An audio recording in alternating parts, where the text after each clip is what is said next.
What's up, guys? It's Corey. I haven't done a video in a while. I've done a lot of lives, but I haven't done a video. So I wanted to do a video from a good vantage point. You know, I'm calling this Corey Unfiltered because when I'm processing information, there's a way that I do it.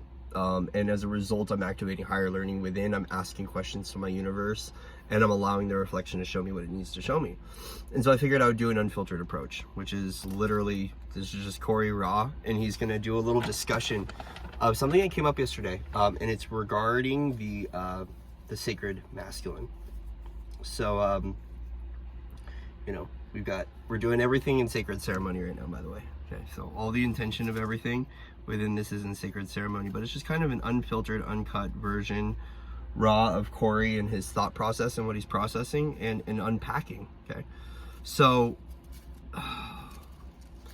the key thing here that I'm recognizing within myself, yes, this is ceremonial right now, is I've been encountering for quite some time, for the past 3 years, this bandwidth or this distortion in regards to what it is to be masculine, okay, in the masculine energy. Now, mindful, there's a difference here because I see this archetype occurring throughout a lot of people when we discuss the divine masculine and the divine feminine, is people will say, I'm a divine feminine, and then they're in a female form, and I'm a divine masculine, I'm in a male form. We're not speaking of that. I'm speaking of an energy, and I'm speaking of an archetype that comes out, okay? So basically what had occurred was, you know, last night I encountered a situation in my own personal life, and I recognized that a part of me thinks, I was like, basically the revelation was like, when I'm in my sacred feminine essence, I'm very kind, I'm very loving, I'm very soft, I'm very nurturing, I'm very like, I get along with everyone. But when I get into sacred masculine, for some reason, it's always encountered with a distortion. But I've been doing this work for quite some time when it comes to the masculine work and the masculine energy. And I know I'm in a purified state. I know that it has its distortion. It has its layers and masculine energy, and how it's produced, how it's seen, how it's felt, how it's witnessed by many has distortion and overlay to it. And it has tones, and there's a lot of strategy. There's been a lot of manipulation, control. I get it all. I've seen all the filters, all the distortions, all the lenses in my own way, okay, in my own way. But what I started to recognize was I encountered this bandwidth again where I saw that I was like, wait a minute, when I'm in my sacred feminine, that's sacred, but my masculine isn't sacred. And then I sat back and I thought about it, because everything, it has to come up with communication. And it has to do with what we're doing with our energy while we're communicating. I was coming from a 7th dimensional lens and perspective when I was engaging in this way. So I was at what I would call a 7D masculine level, right? And I was connected. I was very strong in that space, very heart-centered. But the thing is it was creating deconstruction in someone's life. And I was seeing how in my patterning, it's relayed this way of being a destructive force. And I was like, so why is the masculine destructive? Okay, so I'll get into that in a little bit later. But basically they were like, my teams came through and they're like, listen, do you need to start connecting to Jesus more? Connect to Jesus, connect to Yeshua, connect to that Christ code, because it's going to help you a lot. And so Jesus came through, and I was like, Jesus, like, wait a minute. You're in a male body, but your teachings are very feminine in connection. If we look at the teachings of Christ and the teachings of nurture and all of these teachings, there's a lot of feminine teachings in it, okay? So the feminine teaching is within the state of being. So I recognize that like a lot of spirituality is a feminine principality, which is to come into a state of being to receive the guidance and to receive spirit. So then I was like, okay, so he's in a male body, but his teachings were mostly feminine in the way that I see it. So where is the sacred masculine archetype? And so then I started to kind of run through history looking at sacred masculine, and I saw all of the different spiritual archetypes, and I was like, there's nothing but distortion. Like with pure masculine power, there's nothing but distortion, quote unquote. And then when I looked at like Buddha, for instance, still a feminine teaching, a very feminine teaching in being, in meditative, in transcendence, right? Like it's a lot of spirit, and the reception of spirit is in the divine feminine. So then I was like, what is the sacred masculine? And I went into the energy of yang, which is it's an action, right? So here's the thing, is that to stop here for a second is to state that a lot of the times we speak of divine masculine and divine feminine in an archetypal form. We're here in body. So we're here living a human experience, and a lot of us, especially if you're Jungian at all and into that psychology, we work with archetypes. You know, we have many different archetypes, and then on top of that in spirituality, we have archetypes of like the angelics, the elementals, the gods, the goddesses, the crones, the ancients, ancestral. Everything is archetype in that sense. So when we go quantum, and then we're speaking just all pure energetics and more of the quantum field, we have to look at what the energy of the masculine is, which is the action. Okay, so then I sat there and I thought about this, and I was like, well, that's an action of force, right? And anything that gets in the way of that beam of light is now going to be affected by that force. Thus, the perspective held on the individual, once it encounters that force of light, is now going to create the lens or the story that we tell about the masculine energy.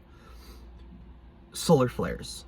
A solar flare is a masculine energy. It's an output of force. It's an active force that is flying at planet Earth. And when I get in the way of that, it produces an effect on me. And especially when it's transformative, the feeling isn't always good. But it doesn't mean it isn't love. And I was like, this is really interesting, because it's like, it's the same thing as like getting caught in a tornado, right? Like even Mother Nature, like we speak of the elemental forces as Mother Nature, but the father energy, or what we'd speak of the masculine, is an action energy. A tornado is a masculine energy. Even a rainstorm is an active energy. I don't see a lot of elemental, like when we're looking at storms, not a lot of them have a feminine principality. A being state would be a calm day. A being state would be no wind. A being state would be within just a still day. But the elements are constantly actively producing, right? So then it's like, so now that I'm recognizing this, right, I was like, wait a minute, like when I get a solar flare that hits my body, I don't always like how I feel. Right? And so what I can do is, if I start to hold judgment or blame, or I start holding a victim role, I now shift the way that I am viewing this energy when it's coming through in a purified state for my transformation.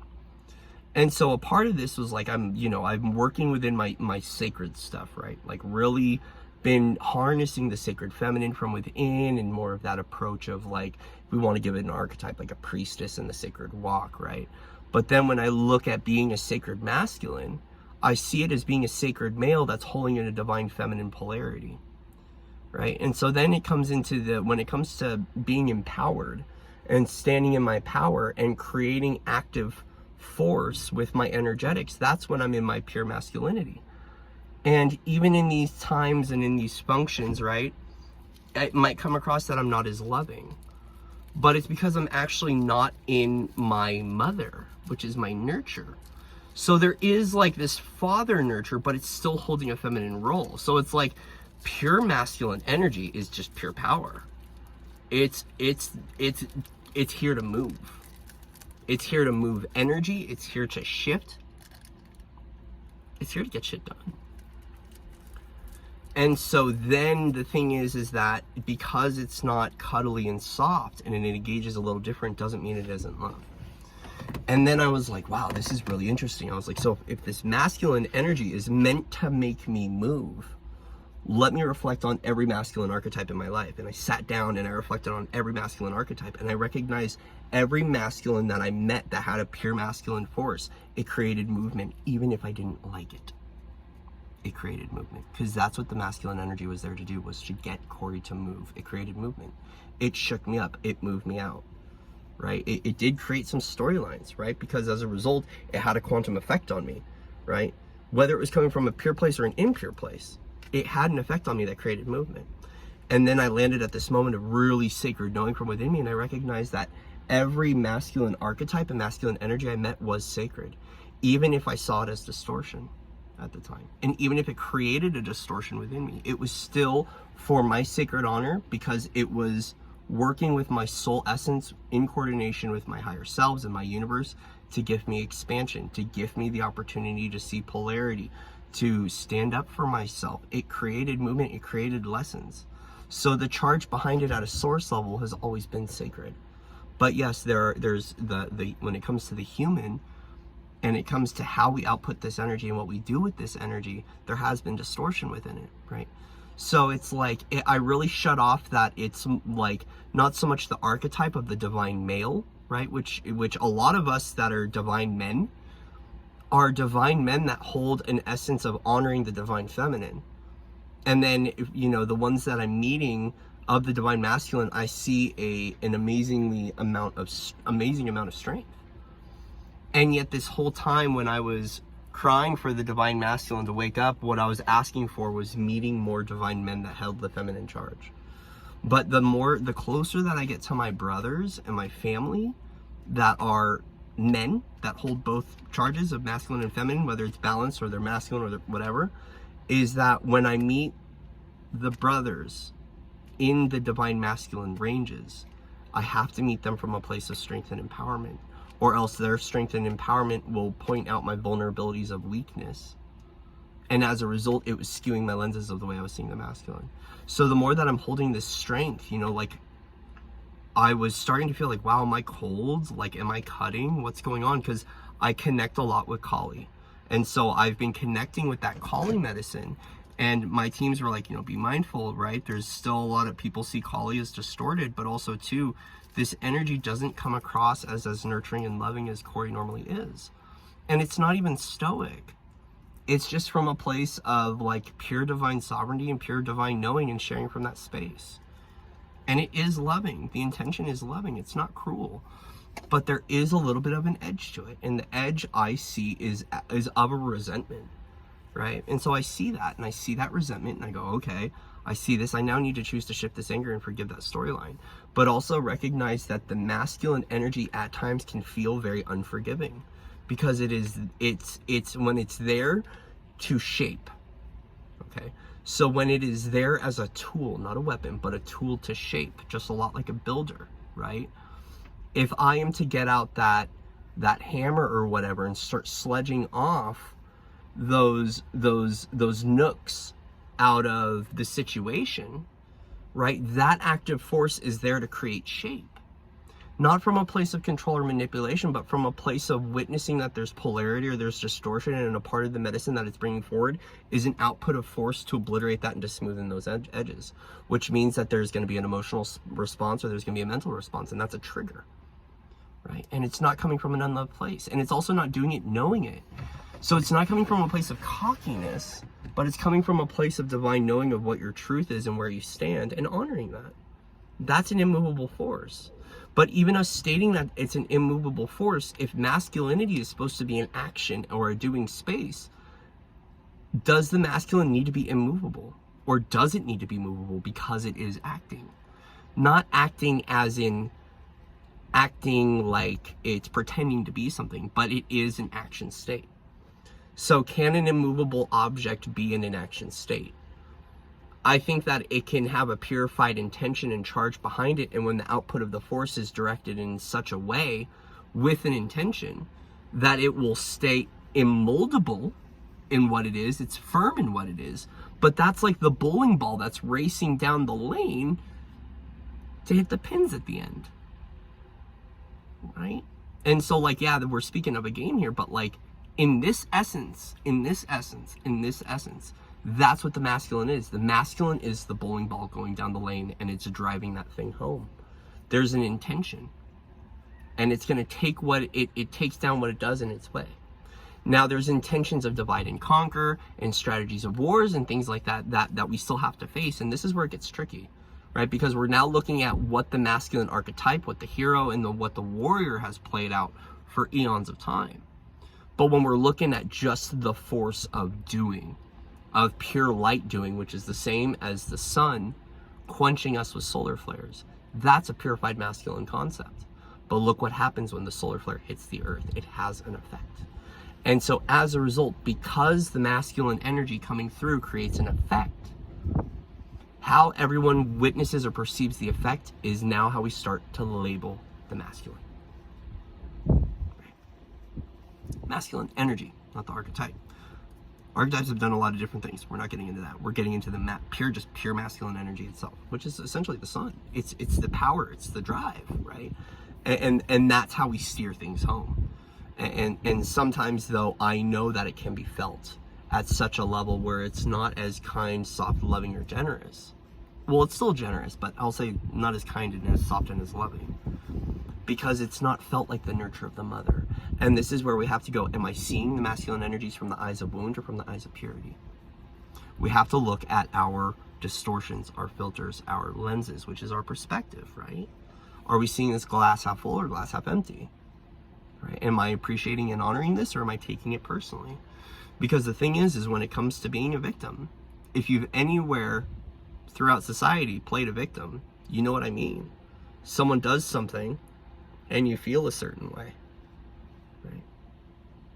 Now, because of the grand orchestration, right, and the deep knowing that source and divinity is orchestrating this for our highest good and holding that perspective, everything that you encounter is medicine. Everything you encounter is an activation. Everything you encounter is an initiation, if you choose to see it as such, including witnessing a masculine energy that comes forward and obliterates a pathway. And not because it's a destroyer, right? But because it's a creator within its knowing, and it's sharing that knowing. But there's a way of how we do this, and this is when we start to integrate the feminine and we allow that nurture, that being, and all of that to come forward and to compose what this role is, right? Because the balance of those polarities is what creates the balance and the nurturing and the expression of what's coming through, right? So when we look at masculine energy or the masculine form, it can be nurturing, but that's because it's got a feminine charge to it. See what I mean? So it's like one of those that I've been sitting with and I've been dancing with for the past couple of days, and like I'm witnessing that, like, you know, I got to this point where I was like, wait a minute, this whole time, has there been nothing wrong with the masculine? This entire time it's been sacred? My universe said, welcome to the future, Corey. This entire time it's been sacred. Like, whoa. And I recognize that's not going to sit well with people, because I agree, and we can get into the debates on this.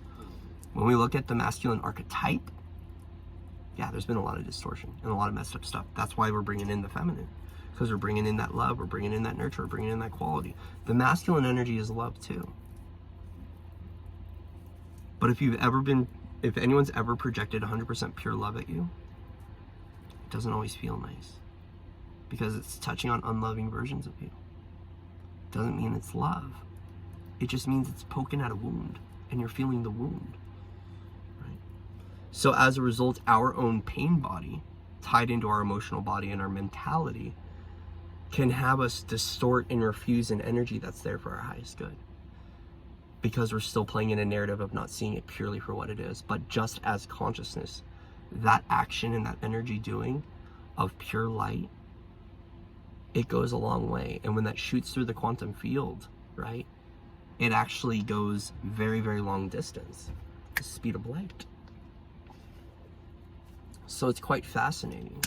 And so as a result, then, it's like when I'm speaking of the divine masculine archetype in my own life, am I speaking of a masculine that's embodied the feminine, or a masculine that's embodied the masculine? Because the thing is when you see a masculine body or a feminine body that harnesses the divine masculine energy, that's that don't get in my way energy, because it's moving. And if you get in its way, it will have an effect. And this is not from a place of threat, because I can see how this can feel threatening. It's coming from a place of its energy in motion. And just like Newton's law, right? An object in motion will stay in motion unless acted on by an unbalanced force. Right? So that charge, that energy is in motion. And if you are in the line of that motion, it's going to have an effect, whether it feels good or doesn't feel good, because it's all about how you respond to it. So your response to the initiation of connecting to masculine energy is going to begin to shape and reshape the way you value the masculine energetic and the masculine charge. Okay. Once again, witness lightning in nature. Lightning, when I'm just observing lightning and it's not touching me, it's beautiful. But guess what? If I get hit by lightning, I'm going to have a different viewpoint on lightning. Right? Because I now got in the way of that masculine charge. Not saying that I did anything wrong, but there was a point of singularity where the masculine charge had to meet that. The human had to meet that masculine charge, and as a result, it created an effect. Okay? And that creates a ripple. And that ripple can be felt throughout the quantum field. So then we have to say, are we propagating storyline, or are we welcoming this and being grateful for what the experience and what the energetic is gifting us? Right? And same thing, if I'm just sitting down minding my own business, right, and someone rolls a bowling ball and it runs over my foot, do I get mad at the bowling ball? Do I get mad at the individual? Do I get mad at the energy? Do I get mad at myself? Or do I recognize that a part of the divine pathway of divine perfection was at that moment in time I was supposed to be sitting in that chair, doing nothing, minding my business, and that bowling ball was supposed to hit my foot. I was supposed to meet that energy to have an experience, and that energy gifted me an experience that I created, because I'm the creator of this. And as a result, it gifted me something. So can I welcome it in and admit that I'm a creator that created an event or a situation to meet a masculine energy, an action energy, that did something and as a result produced an effect on my reality. Now what I do with that effect, that's my responsibility. There's no blame or no targeting anyone for that. So then as a result, I have to look in my own energetics and go, okay, this occurred for me. What am I going to do about it now? Because that left a quantum charge for me to step into some sort of action in regards to what had occurred. So think about it. I might now sit in a different space.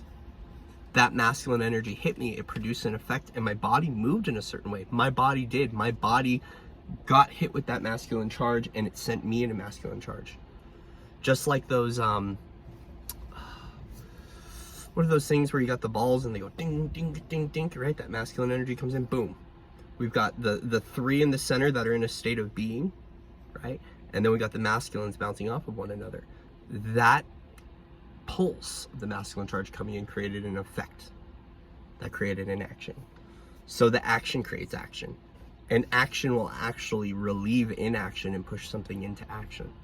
And so if you're in a space of passivity or of action and you get hit with the masculine energy, it can produce action. Action that gets you back to a being state. Right? So imagine the bowling ball hits your foot, right? You stub your toe. Ow, you get up, you start doing the hopping thing and you're grabbing your toe and you're doing the Peter Griffin thing, right? Then as soon as you calm down and the pain subsides, what do? You put your phone down and you put your foot down and you rest. You put your foot down, you rest, you're back into a being state. So the masculine charge, when harnessed and embodied, will at some time result in a being state again. And same with the being state. And it's all about us requiring ourselves to recognize that basic physics, quantum law, and cosmic intention is what is answering this for us. But it's not so much in the archetype, right? Because we as a community have been talking about the divine masculine and the divine feminine in a sense of a guy that's divine and a woman that's divine, which is true. Both, one is feminine, one is masculine, right? But when we're speaking of the energetics, it's different in how we marry and work with that energy. Because I find that the sacred male is actually integrated, embodied, and balanced. Because actually, when you see a sacred man on fire in sacred masculine energy, get out the way. Same with the sacred feminine. If you see a sacred feminine form holding a divine masculine charge and carrying that, get out of her way. Why do I say that? Because that is a moving action energy. And it's not going to stop until, by quantum law, it chooses to rest and step into a state of being again. Very interesting. Like, it's very, very interesting and very pure and very loving. But, you know, the thing is that when it comes to these revelations occur on our own and on our own time. And sometimes it can be told to us and not really felt or witnessed until we experience it from ourselves from within, and we know it, and then we go out into the world.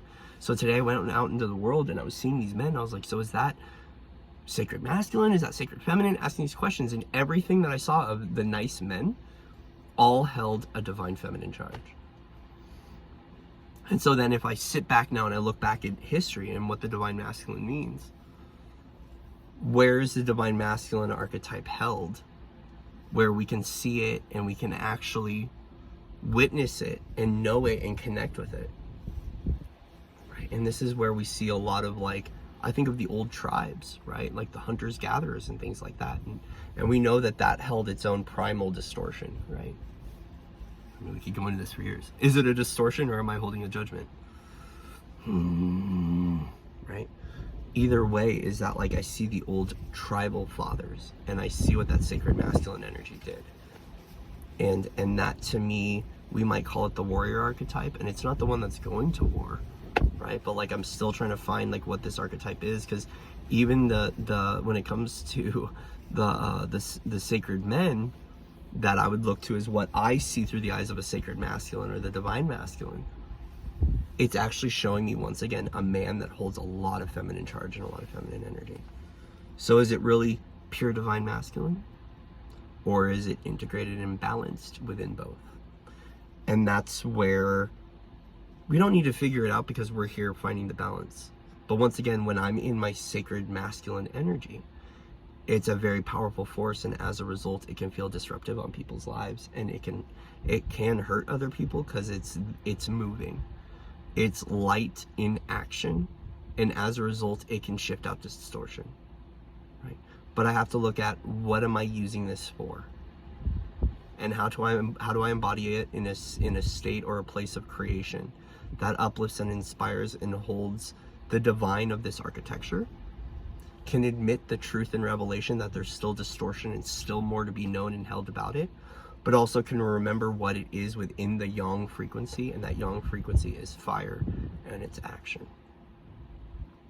And when fire ignites, it can be a destroyer, but it also is a tool of creation. It's a part of the elemental mixture and the elemental makeup that creates these realities. So, you know, once again, is then, if I look at the divine feminine, the yin, which is water and emotion, fire itself holds emotion too, but not the same quality as water emotion does. Think about these songs, This Girl Is on Fire, and I'm on fire right now, right? Like, when you're actually in the fiery energy, the emotional tonality is way different. Even when it's coming from love, it's going to be felt different. If I put my hand above a fire and I put my hand in a cup of water, my senses are going to vibrate at a different level with both of those elements, because each of them have different chemical makeups and provide different properties for me for my highest good. So the energy of like a fire phoenix versus more of like a mermaid or a dolphin purification, they have different energetic charges, but they're both purification. And the emotionality is different within both. So yes, a fire can be warm, but a free fire, which is a wildfire, can also be very hot and very destructive. See what I mean? So it's like, it's once again, when we have like the soft hearth of the fire, right? That luminescent glow from within of that fire, that still has a level of water emotionality that provides warmth. But fire in its pure essence is very, very hot. So then we are now taking that charge and seeing the masculine in a new light, because we're looking at masculine energy and what it does. And so has it been distorted, or has our perception of it as a society been distorted for a long time? More to be revealed, right? Because we've seen a lot of destructive and really nasty, especially narcissistic tendencies in regards to sacred men. Okay. And in regards to just men in general, we don't even have to say sacred, just men in general. We've seen, and we've seen it in the feminine too, in female embodiers, right? And a lot of it is societal conditioning, a lot of it is the programming and the belief systems that make it up. But either way, we're actually seeing now, or I'm seeing now, that there's a lot of wisdom in doing this reflection and sitting back and then seeing that where I was blaming and judging myself for being in a certain archetype, that was the power to get stuff done and to blow through stuff into clear programming. Was that distorted this entire time, or was my light pointing out other people's distortions and I was picking up the projection and I was shaming and blaming myself that I wasn't more loving? Because I recognize that I have a form of love where I share with people, and it's not hard love, but it's truth. It's just standing in my truth and just being that as love, that sometimes might not feel so nice on people. And I have to check in with myself and go, where am I still angry and resentful?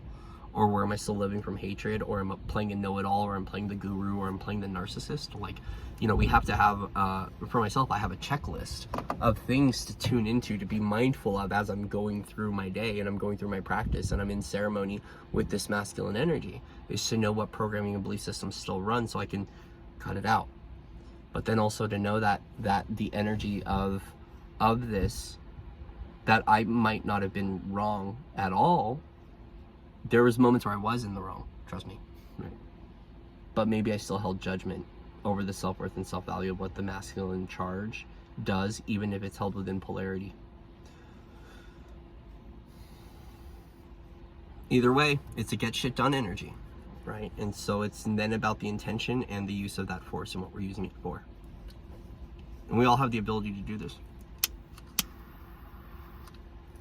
When you get up in the morning, okay, and you go outside and you go for a walk, masculine charge, action. When you get up and you go to work, action. When you get up and you take a shower, action.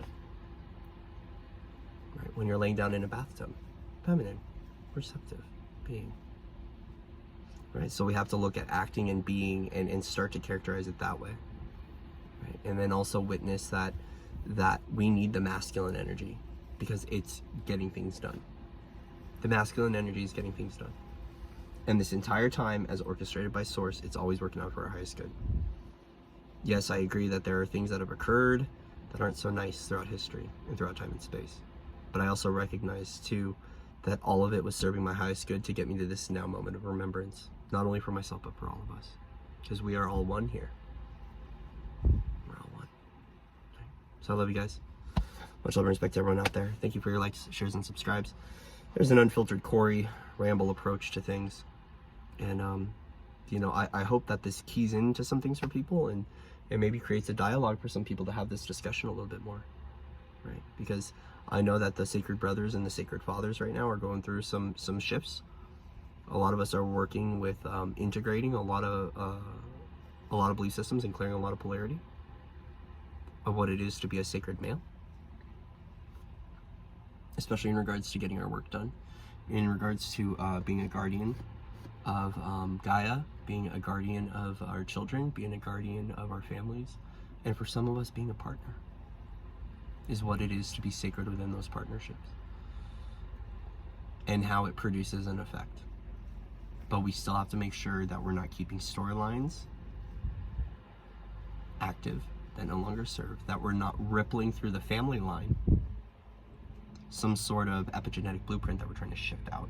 Okay? So we're a lot of that for us that are there propagating the new or doing that, we're making sure that we're not propagating an old story, right? And we're making sure that like, you know, King of Swords energy doesn't become militant, right? So it is a system of checks and balances, checking in, but this is where we have to honor and thank the feminine, because without the divine feminine charge, I feel like this energy could just keep propelling like a snowball. Because if we look at an energy in motion, right, like a snowball, it's just going to keep getting bigger and bigger and bigger.